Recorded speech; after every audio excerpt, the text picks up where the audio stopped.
ನಮಸ್ಕಾರ ವೀಕ್ಷಕರೇ, ನಾನು ಡಾಕ್ಟರ್ ಅರ್ಪಿತಾ ಭಟ್, ನ್ಯಾಚುರೋಪತಿ ಹಾಗೂ ಯೋಗ ವೈದ್ಯೆ, ವೇದ ವೆಲ್ನೆಸ್ ಸೆಂಟರ್, ನಿಸರ್ಗಮನೆ ಸೇರಿಸಿ. ಕನಕ ನಿಸರ್ಗಮನೆ ಯೂಟ್ಯೂಬ್ ಚಾನೆಲ್ಗೆ ನಿಮಗೆಲ್ಲರಿಗೂ ಸ್ವಾಗತ.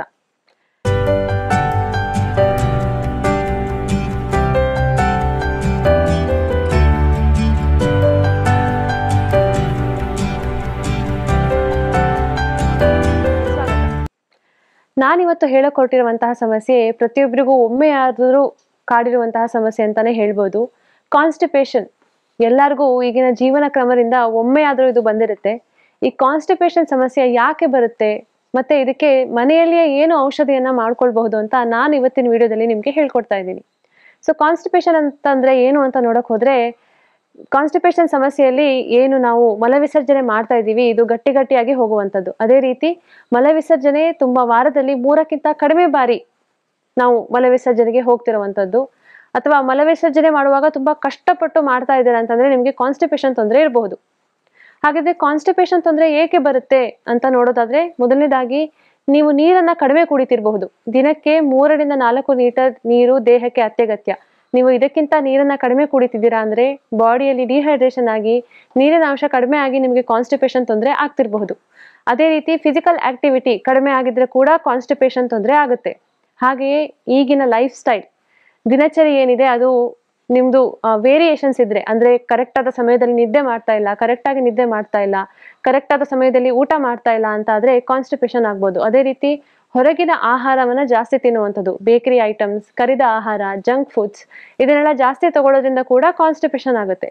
ಹಾಗೆಯೇ ಕೆಲವೊಂದು ಮೆಡಿಕೇಶನ್, ಏನಾದ್ರೂ ಔಷಧಿ ತಗೋತಾ ಇದ್ದೀರಾ, ಇದರ ಸೈಡ್ ಎಫೆಕ್ಟ್ ಆಗಿ ಕೂಡ ನಿಮಗೆ ಕಾನ್ಸ್ಟಿಪೇಷನ್ ತೊಂದರೆ ಕಾಣಿಸ್ಕೊಳ್ತಿರ್ಬಹುದು. ಹಾಗಿದ್ರೆ ಕಾನ್ಸ್ಟಿಪೇಷನ್ ಅಲ್ಲಿ ಏನೇನ್ ತೊಂದರೆ ಆಗುತ್ತೆ ಅಂತ ನೋಡೋದಾದ್ರೆ, ವಾರದಲ್ಲಿ ನೀವು 3ಕ್ಕಿಂತ ಕಡಿಮೆ ಬಾರಿ ಮಲ ವಿಸರ್ಜನೆ ಮಾಡ್ತಾ ಇರೋದು ಒಂದು. ಆಮೇಲೆ ಮಲ ವಿಸರ್ಜನೆ ಗಟ್ಟಿಯಾಗಿ ಹೋಗ್ತಾ ಇರುವಂತದ್ದು, ತುಂಬಾ ಕಷ್ಟಪಟ್ಟು ಮಲ ವಿಸರ್ಜನೆ ಮಾಡ್ತಾ ಇರುವಂತದ್ದು. ಹಾಗೆಯೇ ಮಲ ವಿಸರ್ಜನೆ ಮಾಡುವ ಜಾಗದಲ್ಲಿ ನೋವಿರುವುದು ಅಥವಾ ಹೊಟ್ಟೆ ನೋವು ಬರ್ತಾ ಇರೋದು, ಈ ರೀತಿಯ ತೊಂದರೆಗಳು ಕಾನ್ಸ್ಟಿಪೇಷನ್ ಅಲ್ಲಿ ಕಾಣಿಸ್ಕೊಳ್ಬಹುದು. ಹಾಗೆಯೇ ಈ ಮಲ ವಿಸರ್ಜನೆ ಸರಿಯಾಗಿ ಆಗದೆ ಇರುವಂತಹ ಕಾರಣದಿಂದ ದೇಹದಲ್ಲಿ ಒಂಥರ ಜಡತ್ವ, ಹಾಗೆಯೇ ಇರಿಟೇಷನ್, ಮೂಡ್ ಸ್ವಿಂಗ್ಸ್ ಕೂಡ ಆಗುವಂತಹದ್ದು, ಇದು ಕಾನ್ಸ್ಟಿಪೇಷನ್ ಇಂದ ಆಗುತ್ತೆ. ಸೊ ಈ ರೀತಿ ತೊಂದರೆಗಳು ನಿಮ್ಗೆ ಕಾನ್ಸ್ಟಿಪೇಷನ್ ಇಂದ ಕಂಡು ಬರುತ್ತೆ. ಹಾಗಿದ್ರೆ ಕಾನ್ಸ್ಟಿಪೇಷನ್ ಇರೋರು ಮನೆಯಲ್ಲಿಯೇ ಹೇಗೆ ಇದನ್ನ ಕಡಿಮೆ ಮಾಡ್ಕೊಳ್ಬಹುದು ಅಂತ ನಾನು ಇವತ್ತು ಹೇಳ್ಕೊಡ್ತೇನೆ. ಮೊದಲನೇದಾಗಿ ಚೆನ್ನಾಗಿ ನೀರು ಕುಡಿಯುವಂತಹದ್ದು. ನೀರನ್ನ ನಾನು ಮುಂಚೆ ಹೇಳ್ದಾಗೆ 3 ರಿಂದ 4 ಲೀಟರ್ ಪ್ರತಿದಿನ ನೀರು ಕುಡಿಯುವಂಥದ್ದು. ಅದೇ ರೀತಿ ಉಷಾಪಾನ ಮಾಡಿದ್ರೆ ತುಂಬಾ ಒಳ್ಳೇದು, ಅದನ್ನು ರೂಢಿಸ್ಕೊಳ್ಳುವಂಥದ್ದು. ಹಾಗೆಯೇ ಡಯಟರಿ ಫೈಬರ್ಸ್ ಜಾಸ್ತಿ ಇರುವಂತಹ ಆಹಾರ, ನಾರಿನ ಅಂಶ ಅಂತ ಏನ್ ಹೇಳ್ತೀವಿ, ಇದು ಜಾಸ್ತಿ ಇರುವಂತಹ ಆಹಾರವನ್ನ ತೆಗೆದುಕೊಳ್ಳುವಂಥದ್ದು. ಹಾಗೆಯೇ ಫಿಸಿಕಲ್ ಆಕ್ಟಿವಿಟೀಸ್, ನಾನು ಮುಂಚೆ ಹೇಳ್ದಾಗೆ ಫಿಸಿಕಲ್ ಆಕ್ಟಿವಿಟೀಸ್ ನ ಡೈಲಿ 1 ಅವರ್ ಏನಾದ್ರೂ ಎಕ್ಸರ್ಸೈಸ್ ಇಲ್ಲ ಯೋಗಾಭ್ಯಾಸವನ್ನ ಮಾಡುವಂಥದ್ದು. ಯಾಕಂದ್ರೆ ದೇಹದಲ್ಲಿ ಕಾನ್ಸ್ಟಿಪೇಷನ್, ನಾನು ಇವಾಗ ಏನ್ ಹೇಳ್ದೆ ಅದೆಲ್ಲ ಕಾರಣದಿಂದನೂ ಆಗುತ್ತೆ. ಅದೇ ರೀತಿ ಪೆರಿಸ್ಟಾಲ್ಸಿಸ್ ಮೂವ್ಮೆಂಟ್ ಕಡಿಮೆ ಆದ್ರೆ ಕೂಡ ಕಾನ್ಸ್ಟಿಪೇಷನ್ ಆಗುತ್ತೆ. ನಾವು ತಿಂದಿರೋ ಆಹಾರದ ವೇಸ್ಟ್ ಪ್ರಾಡಕ್ಟ್ ಏನಿರುತ್ತೆ ಅದು ಕರುಳಿನ ಮೂಲಕ ಪಾಸ್ ಆಗುವಾಗ ಅಲ್ಲಿ ನೀರಿನ ರೀಅಬ್ಸಾರ್ಪ್ಷನ್ ಆಗುತ್ತೆ, ಅಂದ್ರೆ ವಾಟರ್ ಕಂಟೆಂಟ್ ನ ನಮ್ಮ ಕರುಳು ಹೀರ್ಕೊಳ್ಳುತ್ತೆ. ಸೊ ಇದು ನಾರ್ಮಲ್ ಆಗಿ ಮೂವ್ಮೆಂಟ್ ಆಗ್ತಿರುವಾಗ ಅದು ನಾರ್ಮಲ್ ಕನ್ಸಿಸ್ಟೆನ್ಸಿ ಆಗಿ ಸ್ಟೂಲ್ ಪಾಸ್ ಆಗುತ್ತೆ. ಯಾವಾಗ ಆ ಪೆರಿಸ್ಟಾಲ್ಸಿಸ್ ಮೂವ್ಮೆಂಟ್, ನಮ್ಮ ಕರುಳಿನ ಮಸಲ್ಸ್ ಯಾವಾಗ ಕಾಂಟ್ರಾಕ್ಷನ್ ಕರೆಕ್ಟ್ ಆಗಿ ಆಗಲ್ವೋ ಆವಾಗ ಆ ಏನು ವೇಸ್ಟ್ ಪ್ರಾಡಕ್ಟ್ಸ್ ಹೋಗ್ತಾ ಇರುತ್ತೆ ಅದು ತುಂಬಾ ನಿಧಾನವಾಗಿ ಹೋಗ್ತಾ ಇರುತ್ತೆ. ಸೊ ಅದಕ್ಕೆ ಆವಾಗ ಅಗತ್ಯಕ್ಕಿಂತ ಜಾಸ್ತಿಯಾಗಿ ನಮ್ಮ ಕರುಳು ಆ ನೀರನ್ನ ಹೀರ್ಕೊಳ್ಳುತ್ತೆ. ಇದರಿಂದ ಸ್ಟೂಲ್ಸ್ ಏನಿರುತ್ತೆ, ವೇಸ್ಟ್ ಮಟೀರಿಯಲ್, ಅದರಿಂದ ನೀರು ಜಾಸ್ತಿಯಾಗಿ ಅಬ್ಸಾರ್ಪ್ಷನ್ ಆಗಿ ಅದು ಗಟ್ಟಿ ಆಗುವಂತಹ ಚಾನ್ಸಸ್ ಇರುತ್ತೆ. ಅದಕ್ಕೆ ಫಿಸಿಕಲ್ ಆಕ್ಟಿವಿಟಿ ಮಾಡೋದ್ರಿಂದ ಪೆರಿಸ್ಟಾಲ್ಸಿಸ್ ಮೂವ್ಮೆಂಟ್ ನ ಇಂಪ್ರೂವ್ ಮಾಡ್ಕೊಳ್ಬಹುದು.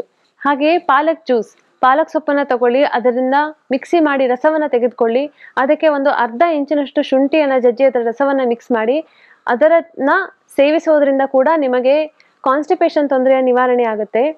ಅದೇ ರೀತಿ ನೀವು ಮಕ್ಕಳಲ್ಲಿ ಕಾನ್ಸ್ಟಿಪೇಷನ್ ತೊಂದರೆ ಇದ್ರೆ ಪಪ್ಪಾಯ ಮತ್ತೆ ಕಿತ್ತಳೆ ಹಣ್ಣಿನನ್ನ ಮಿಕ್ಸ್ ಮಾಡಿ ಅದರ ಜ್ಯೂಸ್ ಅನ್ನ ಕೊಡುವುದರಿಂದ ಕಾನ್ಸ್ಟಿಪೇಷನ್ ತೊಂದರೆ ನಿವಾರಣೆ ಆಗುತ್ತೆ.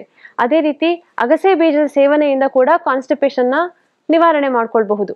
ಒಂದು ಕಿತ್ತಳೆ ಹಣ್ಣು ಅಥವಾ ಒಂದು ನಿಂಬೆ ಹಣ್ಣಿನ ರಸವನ್ನ ತೆಗೆದುಕೊಳ್ಳಿ, ಅದರ ಜೊತೆಗೆ ಅಗಸೆ ಬೀಜದ ಪುಡಿಯನ್ನ ಮಿಕ್ಸ್ ಮಾಡಿ ತಗೊಳ್ಳೋದ್ರಿಂದ ಕೂಡ ನಿಮಗೆ ಕಾನ್ಸ್ಟಿಪೇಷನ್ ಸಮಸ್ಯೆ ಕಡಿಮೆ ಆಗುತ್ತೆ.